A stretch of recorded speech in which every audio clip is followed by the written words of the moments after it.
Welcome. Let us find a quiet place for a few moments, wherever you are right now. Sit comfortably or stand if that feels better. Rest your hands where you like. Take a slow breath in and a gentle breath out.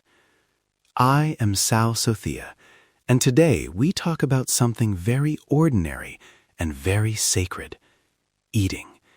This episode is called Mindful Meals, Eating as Practice.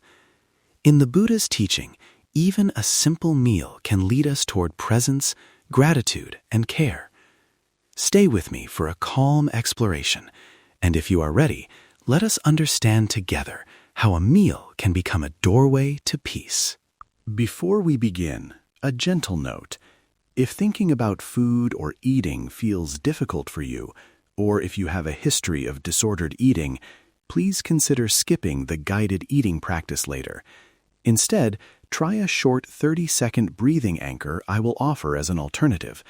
Your well-being comes first. We honor each person's needs with kindness. Why practice mindful eating? Because food is simple and constant. We eat many times each day, and each meal is a chance to return to the body, to the senses, to the present moment. Notice how the act of eating brings you out of thinking and into feeling: the touch of the plate, the smell, the warmth, the small movements of the jaw. In the Buddha's teaching, attention to the senses helps us see clearly how craving and aversion arise, and how they soften. When we bring gentle awareness to eating, we begin to choose with more care, to notice gratitude for nourishment, and to reduce hurried, unconscious habits that cause stress. Let me tell you a short pagoda meal story.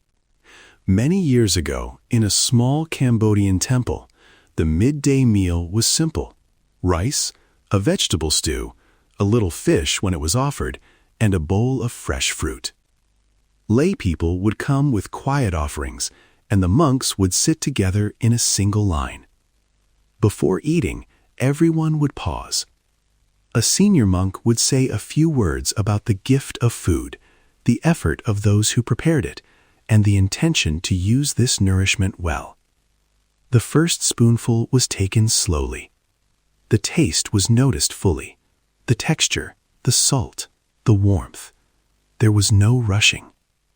People ate in silence sometimes, and at other times with soft conversation about the day's practice. Afterward, hands were folded and gratitude was offered. Notice how this image feels in your body, how the pause before the first bite asks you to come home to the present. From that vignette, we draw a teaching. Attention to the senses supports wholesome eating and helps reduce greed and aversion. Let us take 3 clear points from the Buddha's attention to experience.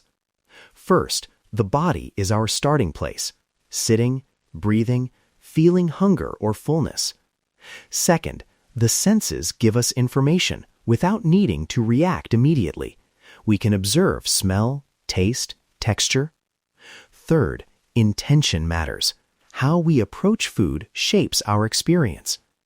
If we practice with small, manageable steps, step by step, we begin to transform routine meals into opportunities for wisdom.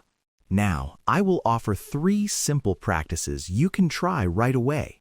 Practice 1 is a brief pre-meal intention. Before you touch your food, place your hands together or rest them on your lap. Take 1 mindful breath and say silently to yourself, "May this food nourish body and mind."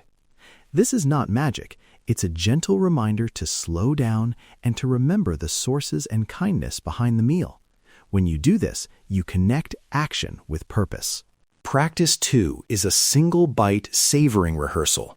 Choose 1 small bite or a single sip. Lift it mindfully.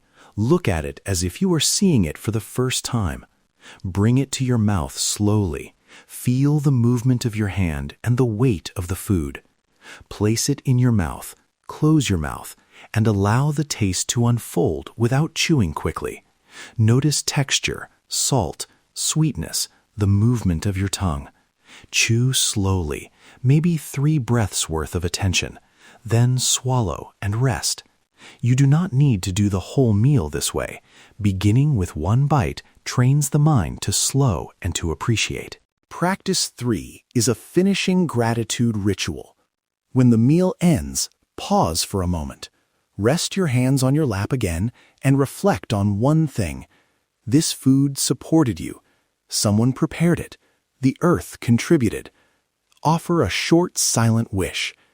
May I use this energy with care. May others also be nourished. This small act closes the meal with awareness instead of rushing immediately back into tasks. It helps the mind settle and the heart remember compassion. Now, we will practice together. If you have a small bite or sip nearby, you may use it. If not, you can imagine a small piece of fruit or a cup of tea. If you prefer not to engage in an eating practice, you are welcome to do a short breathing anchor instead. Breathe in for a slow count of 3, breathe out for 3, and note the sensation at the nostrils. If you have a history of disordered eating, please choose the breathing anchor and care for yourself. Otherwise, let us begin the mindful eating practice. Gently pick up a single small bite or cup. Hold it for a moment. Notice the weight in your hand. Breathe in and notice any smell. Breathe out. Bring the food toward your mouth slowly, as if you are greeting an old friend. Let your eyes soften. Place the food in your mouth and close your lips. Notice the first impression of taste. Now chew with attention. Count softly to yourself if that helps. 1, 2, 3. Notice any urge to hurry and let that urge be like a cloud passing by. Continue chewing, feeling texture and movement. When you are ready, swallow and rest. Sit quietly for a breath or two and notice how the body feels now. Warmer, calmer, more present. If you have more time, you may repeat this with another single bite.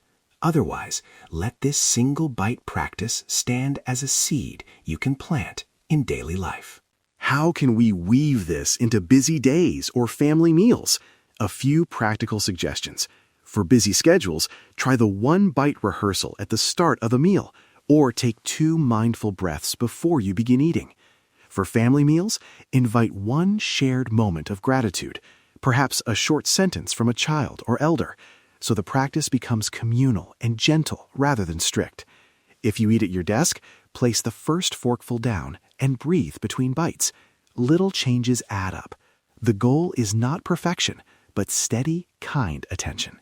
A sensitive note about fasting, medical needs, and eating disorders. These practices are optional. They are gentle experiments, not rules. If you have special medical needs or a diagnosed eating disorder, please follow your clinician's guidance and use the breathing anchor instead of the eating exercise, if that feels safer. If you feel triggered at any time during this practice, stop, breathe, and seek professional support. Compassion for yourself is the first practice here. There is no shame in pausing or choosing a different path. To bring this teaching home, try a simple experiment. For the next 3 meals, choose one of the practices: pre-meal intention, a single bite savor, or the finishing gratitude ritual. Notice what changes: your pace, your appreciation, your choices. Try to be curious rather than critical. If you miss a meal, that is okay. Return without judgment. This is how practice grows: patient, gentle repetition. Before we close, a short summary. Today we learned: 1. Eating can be a doorway to presence because the senses bring us into the body. 2. 3 simple practices: pre-meal intention, single bite savoring, and finishing gratitude are accessible and flexible. 3. Always choose safety. If food-related practice is difficult for you, use the breathing anchor and seek support when needed. If you remember just one thing, let it be this: a single mindful bite can remind you that peace is possible, even in ordinary moments. May you carry a small kindness into your next meal. May you taste with curiosity, eat with care, and offer gratitude for the simple support of food. Thank you for practicing with me today. If this teaching brought you calm or offered a new way to be with meals, please consider trying presence for 3 meals this week. If you found value here, subscribe to Sal Sothea so these quiet practices can come to you regularly, and share this episode with someone who might welcome a calmer approach to eating. May you be well. May you be peaceful. May you be free from suffering. Thank you for listening and walking the path with us.